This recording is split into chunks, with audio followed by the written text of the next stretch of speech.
శాస్త్రవేత్తలు నాకున్నటువంటి అవగాహన పరిచయం ఉన్న వాళ్ళతో మాట్లాడితే ఒక నానో డిఏపి కానీ నానో పొటాష్ కానీ నానో యూరియా కానీ 5 లీటర్లది 5 కేజీలు కానీ 5 లీటర్లు కానీ సాలిడ్ అవనివ్వండి లిక్విడ్ అవనివ్వండి ఒక 50 కేజీలు యూరియా బస్తా కానీ డిఏపి బస్తా అంత ఎఫెక్టివ్ కాదు, కొంత వాడకం తగ్గడానికి దోహదపడుతుందని శాస్త్రవేత్తలు అవనివ్వండి తోటి రైతులు అవ్వండి పెద్ద రైతులు అవనివ్వండి వాడిన వాళ్ళు చెప్పినటువంటి పరిస్థితి అధ్యక్ష. కానీ ఫెర్టిలైజర్ కంపెనీలు ఒక 50 కేజీల బస్తాకి డైరెక్ట్ రీప్లేస్మెంట్ అని రైతులకి చెప్పే పరిస్థితి అధ్యక్ష. ఒక యజ్ఞంలాగా మన అగ్రికల్చర్ డిపార్ట్మెంట్ మన శాస్త్రవేత్తలను రైతుల్ని ఈ రోజు నుంచి కూడా ఎడ్యుకేట్ చేసి పూర్తిగా చేస్తే వచ్చే సంవత్సరం ఈ సంవత్సరం వచ్చినటువంటి ఇబ్బంది రాదని నా వ్యక్తిగత అభిప్రాయం అధ్యక్ష. దయచేసి ప్రభుత్వం దృష్టికి తీసుకెళ్లి ఈ రోజు నుంచి ఖరీఫ్ అయిపోయిన వెంటనే మన సార్వా పంట అయిపోయిన వెంటనే ఆ కార్యక్రమం మీద ఉంటే వచ్చే సంవత్సరం రైతులకి ఇబ్బంది లేకుండా ముందుకి వ్యవసాయం కొనసాగడానికి ఇబ్బంది లేకుండా ఉంటుందని తమ ద్వారా నేను తెలియజేసుకున్నాను అధ్యక్ష. ధన్యవాదాలు. బొజ్జల సుధీర్ గారు. నమస్కారం అధ్యక్ష. ఈ టిట్కా హౌసింగ్ గురించి అధ్యక్ష మీరు అన్నారు ఒక అరగంట టైం ఇస్తానని మంచి ఆలోచన అధ్యక్ష. కానీ దాంట్లో ఏంటంటే 2014-19లో 550,000 లక్ష రూపాయలు కట్టినారు అధ్యక్ష.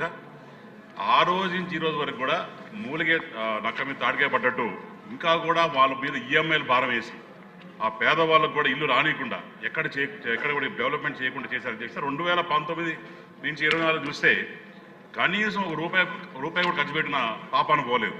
ఆ పాపాను పోకుండా కూడా వీళ్ళు ఏం చేశారంటే అధ్యక్ష, ఏమైతే టిట్కో హౌస్ ఆల్రెడీ అలాట్ చేస్తున్నాయో అది జగనన్న కాలనీకి మారుస్తూ వాళ్ళ సొంత మనుషులకి కావాల్సిన వాళ్ళందరూ కూడా టిట్కో హౌసింగ్ ఇస్తూ అవి క్యాన్సిల్ చేసి జగనన్న కాలనీలో 1.5 సెంటు లెక్కన ఇచ్చి అన్యాయం చేశారు అధ్యక్ష. దయచేసి దాని మీద దృష్టి పెట్టి ఈ జగనన్న కాలనీలు ఏవైతే ఉన్నాయో దాంట్లో పెద్ద ఎత్తున అవకతవకలు జరిగే అధ్యక్ష అని చెప్పి చెప్తాను అధ్యక్ష. రెండో విషయం అధ్యక్ష, కాళహస్తిలో మరి శ్రీకాళహస్తి రూరల్ దగ్గర 96,000 మంది జనాభా, టౌన్ అండ్ రూరల్, వాళ్ళందరికీ కలిపితే మొత్తానికి ఉండేది ఒక ఎంఆర్ఓ ఆఫీస్. ఆ ఎంఆర్ఓ ఆఫీసులో సగం సేపు డ్యూటీ ఉంటాడు, సగం సేపు మిగతా పనిచేసే వాళ్ళు ఉండరు. అక్కడ ఉండే ఏవైతే ప్రజలు ఉన్నారో వాళ్ళు వెళ్ళి కూడా చెప్పుకుందామంటే అప్పుడప్పుడు ఎంఆర్ఓ ఉండే పరిస్థితి లేదు. అది ఎప్పుడెప్పుడు కూలిపోతుందో తెలియని భవనం.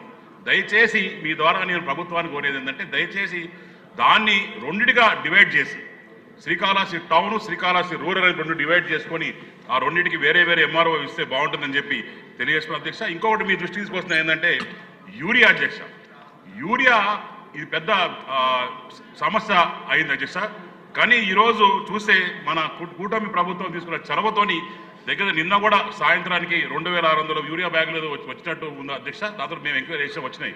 కానీ మన ప్రభుత్వంలో కొంతమంది ఏం చేస్తున్నారంటే అది ఇచ్చేటప్పుడు కంపల్సరీగా గ్రోమర్ అను లేకుంటే ఇంకోటి కొనాలని చెప్పి రైతుల మీద ఒత్తిడి చేస్తున్నారని చెప్పి మాకు వచ్చిన అధ్యక్ష. దయచేసి తమరు మరి కన్సర్న్ మినిస్టర్ గారికి ఇచ్చి వాళ్ళకి ఆదేశాలు ఇచ్చి దయచేసి యూరియానే కష్టంగా ఉంటే వచ్చేదానికి ఇబ్బందిగా ఉంటే అది ఇవ్వడం పోయి దాంతోపాటు గ్రోమోర్ ఇంకోటి కొనాలంటే రైతులు ఇబ్బంది పడతారు. దయచేసి మీరు దృష్టి పెట్టి కన్సర్న్ డిపార్ట్మెంట్ చెప్పాలని అంటే ధన్యవాదాలు అధ్యక్ష. బోడి ప్రసాద్ గారు.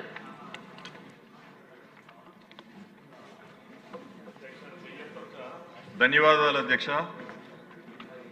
గత సంవత్సరం విజయవాడ బుడమేరు కట్టలు దిగి ముంపుకు గురైంది ఏ విధంగా మనం అందరం కూడా చూసాం. విజయవాడకి దిగువ ప్రాంతంలో మేమున్నాం. మాకు 3 చోట్ల ఈ బుడమేరు కట్టలు దిగి గ్రామాలపైకి నీరంతా వచ్చింది. ఇప్పుడు సమస్య ఏంటంటే పైనంతా కాంక్రీట్ వాల్స్ తోటి అన్నీ కూడా చేశారు. ఈసారి కనుక వరద వస్తే మా దగ్గర ఏదైతే 3 చోట్ల బుడమేరు కట్టలు దిగినాయో వాటిని ఇంతవరకు పూడ్చల. మళ్ళీ ఏదైనా క్లౌడ్ బరస్ట్ లాంటిది ఏదైనా వస్తే మొత్తం కూడా ఏదైతే విజయవాడకి దిగువ ప్రాంతంలో ఉన్నామో లోతట్టు ప్రాంతం అంతా కూడా వరదతో మునిగిపోయే ప్రమాదం ఉంది. ఏదైతే కంకిపాడు మండలంలో ఉప్పులూరు, తెన్నేరు, మంతెన గ్రామాలు, ఉప్పులూరులో మొన్న మేము రైతులు అందరం కలిసి ఏదైతే ఒక గండి పడిందో ఆ గండిని పూడ్చడానికి చాలా తక్కువ ఖర్చుతోటి సుమారుగా మేము రైతులు అందరం కలిసి ఒక 5-6 లక్షల రూపాయలతోటే ఆ కట్టని పూడ్చడం జరిగింది. మేము అధికారుల్ని ఇరిగేషన్ డిపార్ట్మెంట్ని అడిగితే లక్షల్లో ఒక్కొక్క గండి పూడ్చడానికి 35 లక్షలు 40 లక్షలు అవుతుంది. మేము ఇప్పుడు మంత్రి గారి దృష్టికి కూడా తీసుకెళ్ళడం జరిగింది. ఏదైనా జరగరాని ప్రమాదం అనుకోకుండా జరిగితే మాత్రం చాలా ప్రమాదం జరిగే అవకాశాలు ఉన్నాయి. కాబట్టి మేమే చేద్దాం అనుకుంటే డ్రై స్పెల్ అనేది రావట్లా. కనీసం మంత్రి గారు చర్యలు తీసుకొని ఆ గళ్ళు పూడ్చే ఇది చేయాలని నేను కోరుతున్నాను. థ్యాంక్ యూ అధ్యక్ష. సార్ మినిస్టర్ గారు,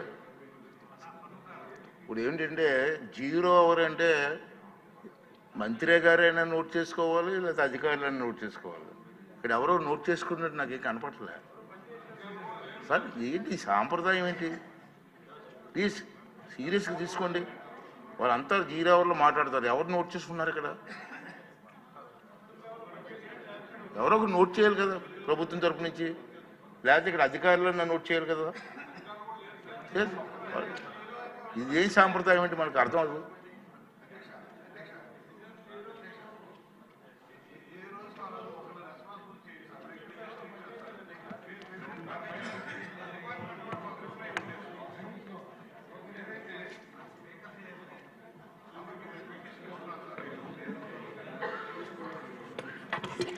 హలో, మేము పిటిషన్ ఇస్తున్నాం సార్.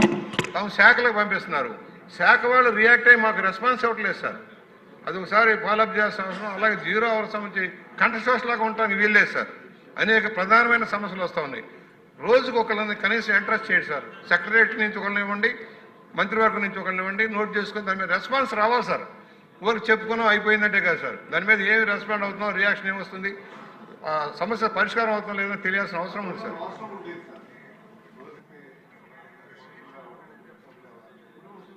అదేండి రామకృష్ణ గారు, పూర్వం అన్నీ ఉండేవి సార్. రోజులు మారిపోయి టెక్నాలజీ వచ్చేసి అందరూ మర్చిపోయాం. ఏంటిది? పెద్దలు ఎంతమంది, ఇలాంటి పెద్దలు చాలామంది అనుభవం పెద్దలు ఉన్నారు. 0 అవర్లో ఇంతమంది మాట్లాడుతున్నారు. కనీసం నోట్ చేసుకోవాలి కదా.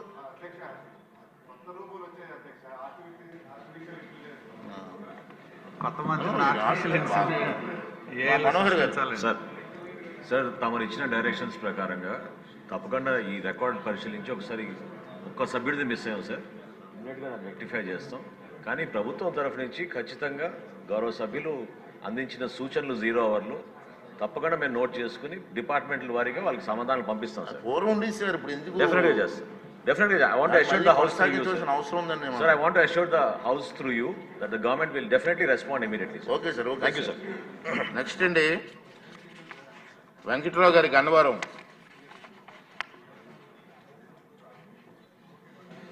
నమస్కారం అధ్యక్ష.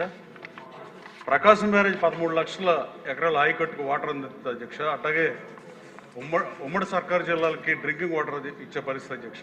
కానీ విజయవాడ నగరంలో ఉండి నా కాన్స్టిట్యున్సీలో 9 గ్రామాలు విజయవాడ రూరల్ మండలంగా ఉండటం వల్ల అంబాపురం, నైనవరం ఉన్న దగ్గర నుంచి రామవరపాడు, ఎనికేపాడు ఈ గ్రామాలన్నింటిలో వాటర్ సమస్య ఉంది అధ్యక్ష. విఎంసీలో కలపమంటే కలపని పరిస్థితి అధ్యక్ష. మున్సిపల్ కార్పొరేషన్లో కలపాల్సిందిగా ప్రభుత్వాన్ని కోరుతున్నా అధ్యక్ష. చెత్త సమస్య పరిష్కారంతో పాటు డ్రింకింగ్ వాటర్ సమస్య కూడా తీరిపోతుంది అధ్యక్ష. కరెన్సీ నగర్లో పక్క రోడ్ల వరకు కృష్ణా వాటర్ పైపు వచ్చే పరిస్థితి అధ్యక్ష.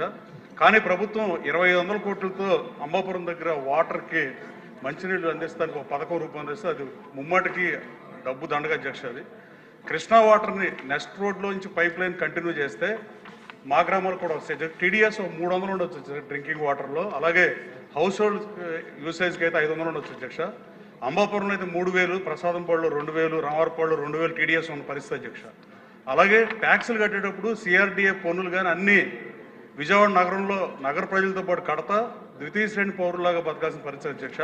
95,000 మంది ఓట్లు, 150,000 మంది జనాభా ఉన్న ఈ వాటర్ సమస్య అధిగమించాలంటే విజయవాడ మున్సిపాలిటీలో గన్నవరం మండలాన్ని, విజయవాడ రూరల్ మండలంలో 9 గ్రామాలని మున్సిపల్ కార్పొరేషన్లో కలపాల్సిందిగా మీ ద్వారా మంత్రిని కోరుతుంది అధ్యక్ష. మేము 0 అవర్లో మాట్లాడాల్సిన పరిస్థితి అధ్యక్ష. క్వశ్చన్ ఇవ్వకూడదు కాబట్టి దీంట్లో మెన్షన్ చేస్తున్నాం అధ్యక్ష. అలాగే విజయడైరీ మీద ఎంక్వైరీ అడిగా అధ్యక్ష. పోయినసారి మీకు మంత్రి అడిగితే మంత్రి గారికి మీకు ఆధారాలు పంపించే అధ్యక్ష, ఇంతవరకు ఎంక్వైరీ అధ్యక్ష. దాన్ని ఒకసారి చూడాల్సింది కోరుతున్నాను అధ్యక్ష. అట్లాగే కోఆపరేటివ్ సెక్టార్లో జీవో 90 తీసుకొచ్చిన దాన్ని నేను లాస్ట్ అసెంబ్లీ